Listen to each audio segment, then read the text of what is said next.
প্রত্যেক জনাকে বলছি, কারু কথায় উস্কাবেন না। আপনারা ভাবতে পারেন মমতা ব্যানার্জি আবার 26-এ মুখ্যমন্ত্রী, আপনাদের মা বাবার আশীর্বাদ দিয়ে কেউ রুখতে পারবে না। ইনশাআল্লাহ মমতা ব্যানার্জি আবার মুখ্যমন্ত্রী হবে। সে মুখ্যমন্ত্রী আপনারাই করবেন। আপনারা যে এমএলএ কে ভোট দেবেন, সে গিয়ে মমতা ব্যানার্জিকে মুখ্যমন্ত্রী।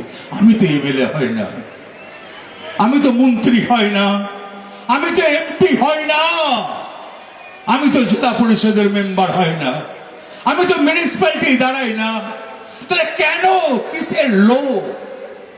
আমি দিদিকে ভালোবাসি, দলটাকে ভালোবাসি, আর আপনাদের মতন মানুষের পাশে আমি থাকতে চাই। যখন ডাকবে তখনই ছুটে আসবো এই মাটিতে। আমি অত নেতা হতে চাই না, আমি সাধারণ কর্মী হয়ে থাকতে চাই।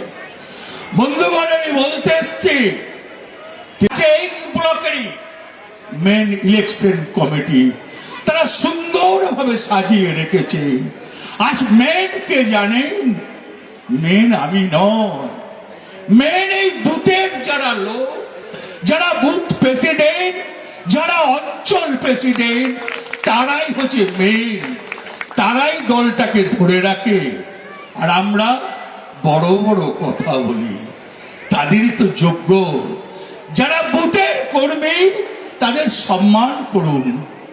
দিদিকে ভোট দেবেন তো? সবাই মিলে জোরে বলুন, দেবেন তো? শিওর? আপনার দিদি, আমার দিদি, আপনার বীরভূমের মেয়ে, আপনার বাড়ির মেয়ে, আপনার ঘরের মেয়ে। মমতা ব্যানার্জি থাকলে আমরা থাকবো, মমতা ব্যানার্জি না থাকলে আমরা থাকবো না। এই জল্লাদের দল আবার ক্ষতি করবে, আবার এনআরসি আনবে, আবার আমাদেরকে নিয়ে চেষ্টা করবে আরো কোনো ক্ষতি করতে। কিন্তু মমতা ব্যানার্জি থাকলে আমাদের ক্ষতি করতে পারবে না। জয় হিন্দ। মমতা ব্যানার্জি জিন্দাবাদ, তৃণমূল কংগ্রেসের জিন্দাবাদ।